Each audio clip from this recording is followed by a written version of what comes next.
मित्रांनो नमस्कार.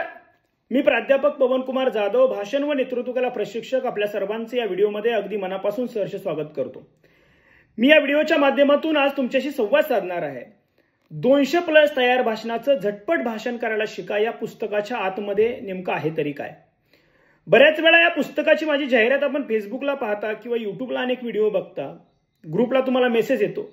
त्यावेळेस अनेक लोकांच्या मला कमेंट आल्या, अनेक लोकांनी मेसेज केले की सर पुस्तकाचे तुम्ही जाहिरात टाकताय पण पुस्तकाच्या आतमध्ये नेमकं काय आहे याचा एखादा व्हिडिओ टाका किंवा याच्यामधल्या आतमधलं काहीतरी सॅम्पल आम्हाला टाका, जेणेकरून की आम्हाला समजेल की पुस्तकाच्या आतमध्ये काय आहे ते. आणि म्हणून खास आपल्यासाठीच हा मी व्हिडिओ बनवतोय. तो शेवटपर्यंत ऐका की नेमक्या या पुस्तकामध्ये आहे तरी काय. बघा, आज आपल्यापैकी प्रत्येक व्यक्ती वेगवेगळ्या क्षेत्रामध्ये काम करत असताना अनेक ठिकाणी आपल्याला भाषण बोलण्याची संधी मिळते, परंतु प्रभावीपणे आणि जशा प्रकारे आपल्याला भाषण बोलायला पाहिजे तसं भाषण बोलता येत नाही. त्याचबरोबर ती अनेक विषय ज्यावेळेस नवीन आपल्यासमोर येतात त्यावेळेस त्या विषयाची सुरुवात नेमकी कुठून करायची, त्याचा शेवट कसा करायचा, त्याच्यामधला भाग जो आहे तो काय बोलायचा नेमकं, अशा अनेक प्रकारच्या अडचणी आपल्याला येत आहेत. आणि मग आपल्याला असं वाटतं की एखाद्या कार्यक्रमाचं आपल्याला निमंत्रण मिळाल्यानंतर त्याचं रेडीमेड स्क्रिप्ट आपल्याला जर मिळाली असती तर आपण अधिक चांगल्या पद्धतीने बोलू शकलो असतो. आणि म्हणून आपल्या प्रत्येकाचा प्रवास सोपा व्हावा, प्रत्येकाला कुठलाही विषय जीवनामध्ये आला तर त्या विषयावरती अगदी मनमोकळेपणानं चांगल्या प्रकारे भाषण बोलता यावं, यासाठीच हे मी जवळजवळ 200 पेक्षा जास्ती भाषण असणारं पुस्तक लिहिलेलं आहे. आता या पुस्तकामध्ये आतमध्ये काय आहे, मग आता सुरुवातीला पहिली स्टेप काय होते, भाषण बोलण्याचा हा नंतरचा भाग आहे. पण पहिल्यांदा काय होतं की भाषण बोलायचं म्हणलं की अनेक लोकांना भीती वाटते. आपण असंही म्हणतो की बाबा खाली बसल्यावरती मी चांगलं बोलतोय, उभं राहिल्यावरती मग लोक पाहिली की बोलता येत नाही. काही लोकांकडे बघा प्रचंड वाचन आहे पण व्यासपीठावरती गेलं की विस्मरण होतं. अशी कधी कधी तुमच्या आयुष्यामध्ये घटना घडली असेल. तुम्ही भाषण बोलायला सुरू केलं असेल आणि समोरच्या व्यक्तींमध्ये काहीतरी संवाद झाला किंवा समोर कोणीतरी हसलं तर आपल्याला असं वाटतं की आपलंच काहीतरी चुकलं काय की मग आपण जय हिंद जय महाराष्ट्र म्हणतो किंवा प्रचंड पद्धतीचा ताणतणावही भाषण करताना येतो. पायाला थरकाप होणं, हातापायाला घाम येणं, पोटामध्ये गोळा येणं, अनेक म्हणजे व्यक्ती तितक्या प्रवृत्ती या म्हणीप्रमाणे भाषणाच्या बाबतीमध्ये येणाऱ्या अडचणी प्रत्येकाला वेगळ्या आहेत. आणि या सगळ्या लोकांच्या अडचणी दूर झाल्या पाहिजे. अगदी घर बसल्या तुम्हाला भाषण नावाचं कौशल्य शिकता आलं पाहिजे. आणि यासाठी अतिशय साध्या सोप्या भाषेमध्ये म्हणजे अगदी पहिलीतल्या मुलाला समजेल अशा प्रकारे या पुस्तकामध्ये मी प्रत्येक घटकांची मांडणी केलेली आहे. तर आता मेन मुद्द्याकडे येऊया की पुस्तकाच्या आतमध्ये नेमकं आहे तरी काय. आता पुस्तकाच्या आतमध्ये तुम्ही जर पहिल्यांदा पेज नंबर उलटत गेला तर याच्यामध्ये तुम्हाला पहिल्या सर्वात महत्वाचा घटक म्हणजे तुम्हाला नामवंत वक्ता होण्यासाठी काय कराल हे 36 नंबरच्या पान नंबरवरती मी दिलेलं आहे की तुम्हाला नामवंत वक्ता होण्यासाठी काय करायचं आहे. नेमकं 1 मिनिटाची भाषणाची तयारी तुम्ही कशा प्रकारे करू शकता, भाषणामध्ये सातत्य कसं करायचं, त्याच्यानंतर पुढे जाऊन मी भाषणाची तुम्ही भीती कशी घालवाल या संदर्भामध्ये दिलेलं आहे.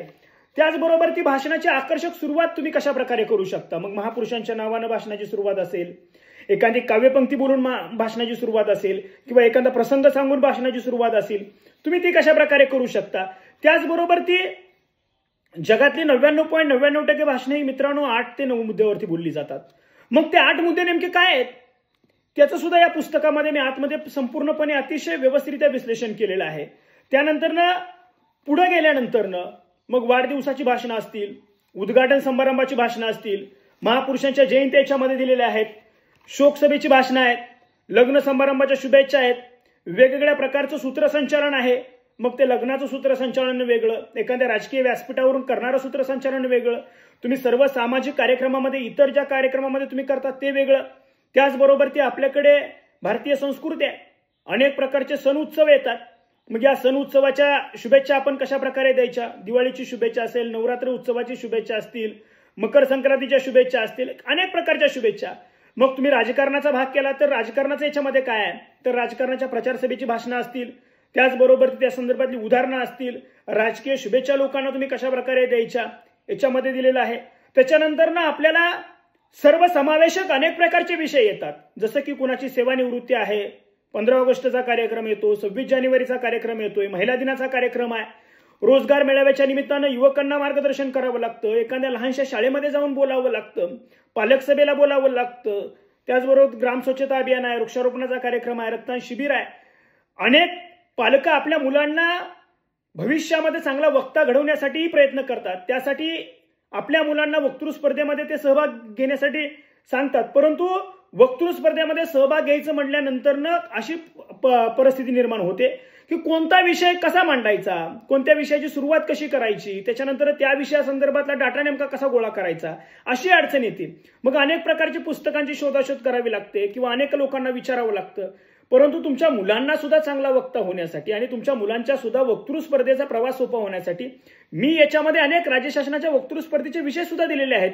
जसं की विश्वास ठेवायचा कोणावरती, मोबाईलच्या विळख्यात अडकलेली आजची तरुण पिढी, या स्वार्थी जगात जगावं की मरावं, भारत महासत्ता स्वप्न की वास्तव, भ्रष्टाचार देशाला लागलेलं ग्रहण, म्हणजे अशा अनेक प्रकारचे विषय या पुस्तकामध्ये अतिशय सविस्तर पद्धतीनं प्रत्येक घटकाची मांडणी केलेली आहे. हे पुस्तक 534 पानाचं आहे. सगळी भाषणं आहेत. म्हणजे तुम्हाला असं वाटेल की उद्घाटनाचं भाषण म्हणल्यावर एकच उद्घाटनाचं आहे का? नाही, उद्घाटनाची सगळी भाषणं आली. मग उद्घाटनाचं, रोडचं उद्घाटन, शाळेचं उद्घाटन, बागेचं उद्घाटन, एखाद्या क्रिकेटच्या स्पर्धेचं उद्घाटन, सगळे उद्घाटन आली. वाढदिवस म्हणले की सगळे वाढदिवस आले. महापुरुषांच्या जयंत्या म्हणले की सगळ्या महापुरुषांच्या जयंत्या आल्या. अतिशय पहिलीतल्या मुलाला सुद्धा समजेल अशा भाषेमध्ये प्रत्येक जण हे पुस्तक वाचून चांगल्यातला चांगला वक्ता होऊ शकतो. अशा प्रकारे या पुस्तकाची मांडणी अतिशय मुद्द्यानुसार केलेली आहे. मित्रांनो, 3-4 वर्षे पुस्तक लिहिण्यासाठी गेलेलं आहे. बऱ्याच वेळा एक विषयाचं लिखाण करून त्याचं पुन्हा मी प्रत्यक्षामध्ये ह्याची मांडणी करून बघितलेली आहे की लोकांना काय वाटतं नेमकं, आणि मग ते पुस्तकामध्ये मी आणलेलं आहे. गेली 10-12 वर्ष झालं तुमच्यासारख्या अनेक व्यक्तींना भाषण नावाचं कौशल्य शिकवून महाराष्ट्राचा वक्ता घडवत असताना मी ज्या वेळेस अनेक ठिकाणी कार्यक्रमाला जातो किंवा मी ज्या वेळेस कार्यशाळेमध्ये प्रशिक्षण देतो किंवा लोकांकडून ते बोलून घेतो, त्यावेळेस नेमकं त्या भाषणाला लोकांचा प्रतिसाद काय मिळतोय, ते कसं वाटतंय, याची मी प्रत्येक घटकाची चाचपणी केलेली आहे. प्रत्येक घटक मी स्वतः बारकाईनं पाहिलेला आहे आणि मगच या पुस्तकामध्ये त्याची मांडणी केलेली आहे. त्याच्यामुळं आपल्या जीवनाचा, भाषण कलेचा प्रवास सोपा करण्यासाठी हे झटपट भाषण करायला शिका नावाचं पुस्तक अत्यंत उपयुक्त आहे. त्याच्यामुळे मित्रांनो, हे पुस्तक आजच ऑर्डर करा. अगदी घर बसल्या, मग तुम्ही गृहिणी असाल, विद्यार्थी असाल, शिक्षक असाल, राजकारण, सामाजिक, व्यावसायिक कुठल्याही क्षेत्रामध्ये काम करत असाल, सगळ्यांसाठी अत्यंत उपयुक्त असं पुस्तक आहे. तुमच्या प्रत्येकाच्या जीवनाचा प्रवास सोपा करेल आणि तुम्हाला या महाराष्ट्राचा एक नामवंत वक्ता घडवेल, याच्यात कुठलीही शंका नाही. हे पुस्तकाची किंमत आहे 999 रुपये, परंतु 800 रुपये या किमतीमध्ये आपण हे पुस्तक तुम्हाला घरपोच पाठवतोय. पुस्तक ऑर्डर करण्यासाठी 9503852932 या नंबरला फोन करा किंवा व्हॉट्सअपला मेसेज करा किंवा तुमचा ऍड्रेस पूर्ण पाठवा. पुस्तक आम्ही तुम्हाला पाठवतोय. आल्यावरतीच याचं तुम्हाला 800 रुपये पेमेंट करावं लागेल. म्हणजे याचा अर्थ असा आहे की पुस्तक तुम्हाला COD, कॅश ऑन डिलिव्हरी होऊन जाईल. चला भेटूया पुढच्या व्हिडिओच्या माध्यमातून. मनपूर्वक धन्यवाद.